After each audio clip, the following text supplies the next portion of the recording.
As we sit here and wait to find out whether or not Aaron Rodgers is going to sign a deal with the Pittsburgh Steelers until that story is resurrected, the story that keeps on giving in the world of football and beyond is Bill Belichick's love life. So much so that Peter King, former NFL reporter, was on with Richard Deitch and had this to say about Bill Belichick, the situation, and his sit-down interview with CBS. This is a guy who owned every room he ever walked into, and now he's got a 24-year-old muse telling him what to do, or trying to control situations that, quite frankly, she has nothing to do with, or should have nothing to do with. Bill's got to get a hold of himself here. He's got to get a hold of this situation.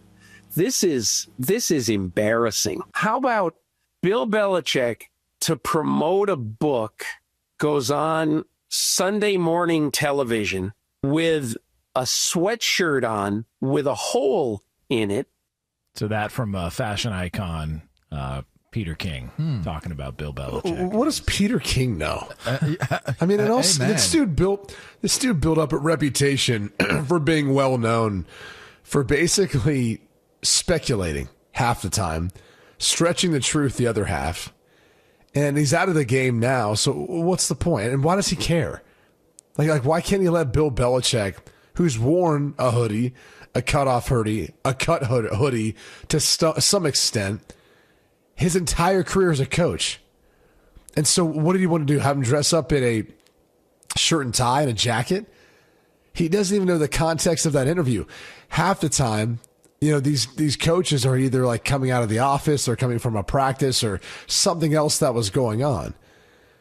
I mean, so was he upset that he didn't wear a suit and tie for it? I don't really understand, considering he probably doesn't know all the details.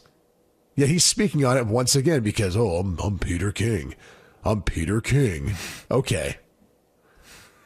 I got no beef with PK, but what I will say is he does come off like a tool there. It was a toolish approach because she had everything to do with it. If the guy didn't double down on questions on asking about her and their relationship within the interview, which they are well within their rights to be able to respond the way that they want to respond, how can you say she has nothing to do with it?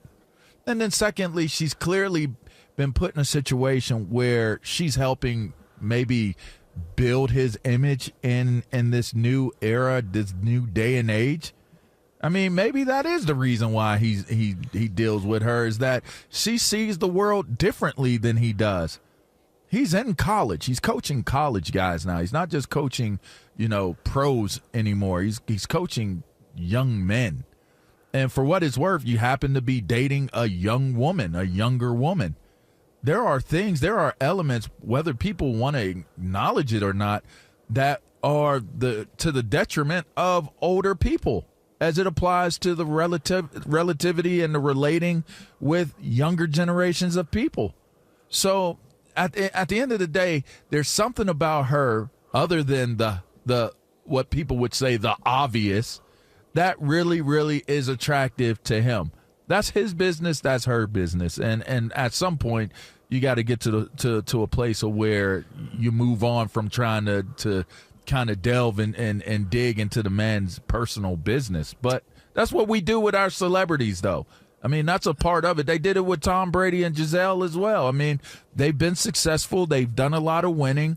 And, I mean, it's a part of it, I guess. I mean, didn't Robert Kraft married a young lady, too? Like, I think she's like 20 years, something crazy younger than him as well.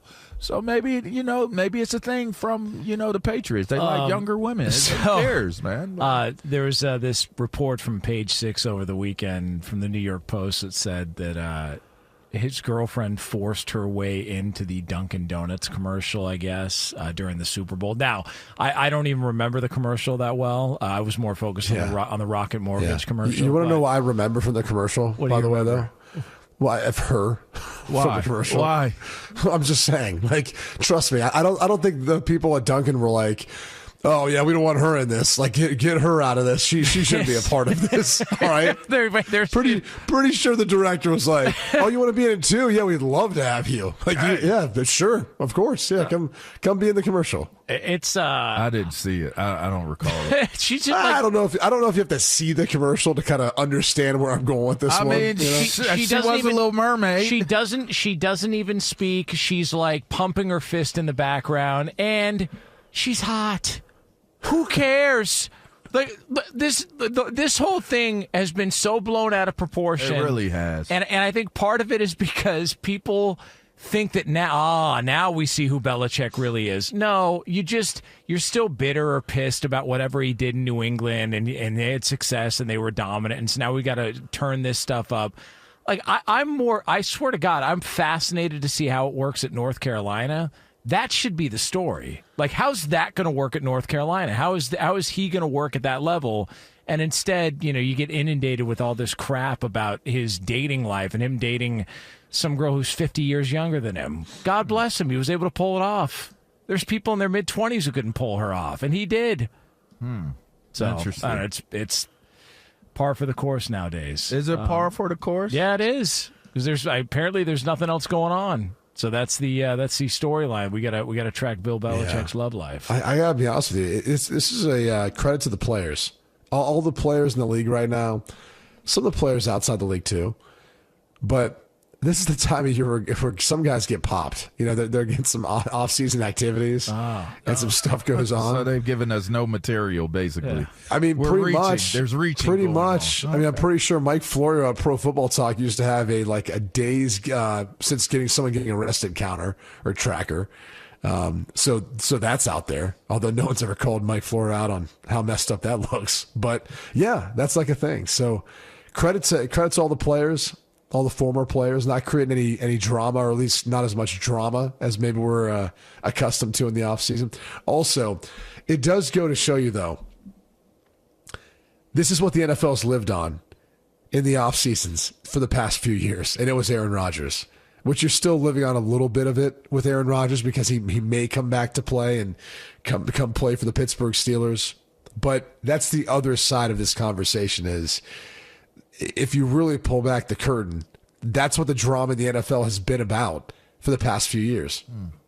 Leverage the Sanders family a little bit there, sprinkle a little bit of Sanders in on the recipe. But, I don't know, man. I think a lot of this is based off of a tad bit of jealousy, too.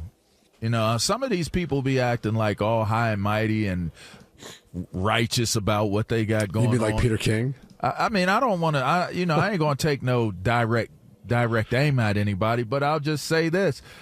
We could play back the sound if you want. Oh, no. I mean, he took direct shots. Like I said, it could apply. It could apply to Peter King. Some of these people. He's got a hole in his sweater. Thanks, Pete. When's your GQ cover come out? Some of these guys are really great at their jobs because they don't want to be at home. We're going back here again. I've heard you say this before, but I mean, by the way, the best part about LaVar is I'm not going to take a shot at any guy, but I'm also going to say they're awful fathers and they don't want to be at home with their families. It is what it is. I'm not taking a shot. It is not what taking it a is. shot, but and I'm a deal with you, and I'm gonna let everybody praise you and talk about, oh my gosh, you're the wife of this guy and this and that, and he don't even want to be there. They don't want to be at home. Damn. They don't want to be around their spouse. And while you're looking at it like, oh, he's so dedicated to the job. He pulls out his mattress and he sleeps under his desk and he stays and he burns the midnight oil. Ain't enough football in the world. Ain't enough football in the world for you to be doing all that. Take your ass home. Take your ass home and be a part of your family unit. If you think for 2 seconds that if any of them dudes was dealing with the chick that Bill Belichick is dealing with right now, that they stand overtime all the time, you're kidding yourself. I got a reason to go home. And it ain't just my kids. I ain't just staying because of my kids. And some of y'all out here, if y'all listening to our radio show while you're preparing for, OTAs or preparing for coaches meetings, you know what I'm talking about. And a lot of y'all got side chicks because your wife just doesn't do it. If your wife doesn't do it for you the way that your side chick does, so you got a side chick. So stop judging this man for doing what guys have been doing in our profession for many, many, many moons. Back to Abraham Lincoln. Wow. Which I won't even go there on that one from what I read. Yeah, I mean, he had a side piece, too. Yes, from what he I did. heard. Yeah, all right. Yes, he did. Okay. Wow. Shared a razor. All right. Just leave that man alone, man. Let Bill Belichick be great, man. Just cause you upset at what he gets to look at versus what you look at. You looking at the floor. He's looking at in between. He's in between the ceiling and the floor. He don't even have to drop his eyes. His eyes are right where they need to be. You down now at the knee level, at the ankle level. Why you ever wonder why you don't see very many pictures of old school coaches with their wives? Why not? They don't like them. Damn. Sorry. I love the fact that you skipped the guy actually taking a direct shot, and you just decided to take a direct shot at all the current coaches out there. No, I ain't going to say current coaches because some of the current coaches have gotten on board. Like, some of these dudes got some, like, they did well. Like, it's like, I'm going to do well for myself. I don't have to settle. I'm going to. I'm going to get me a real good-looking wife. My missus. Hey, some of these cats, like, Coach Saban, super proud of his wife. She calls him daddy, and he calls her mama.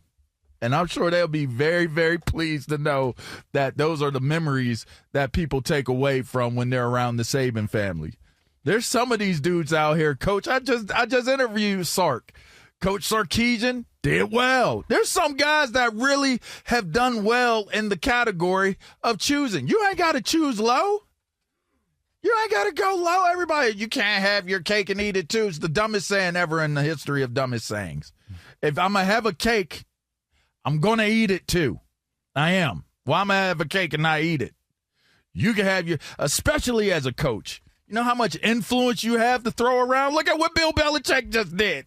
He threw around all that influence and landed a dime. Yeah, I did. Don't be upset that man did what you wanted to do, and you got to go on your cell phone or act like you looking at plays. Somebody walk in your office, you got to minimize the screen and go back up to the diagrams of plays where the red line is and stuff like that. Stop it. Y'all stop it. You looking at her like, why can't you work out? Why you don't go to the gym anymore? Wait, did you ever go to the gym? Was that his Can name? I be the Vandy Camps man? You never asked me to do yoga. Well, hey, I know this. Happy Mother's Day just ahead of time. Just want to get that out there for everybody. He got kids. He don't even got to go there. You know, just want to. He ain't even got to deal with it. He already got his kids. They're probably older than her. I'm going to have my fun. Go ahead, Bill. I'll ride with you. I support you, Bill.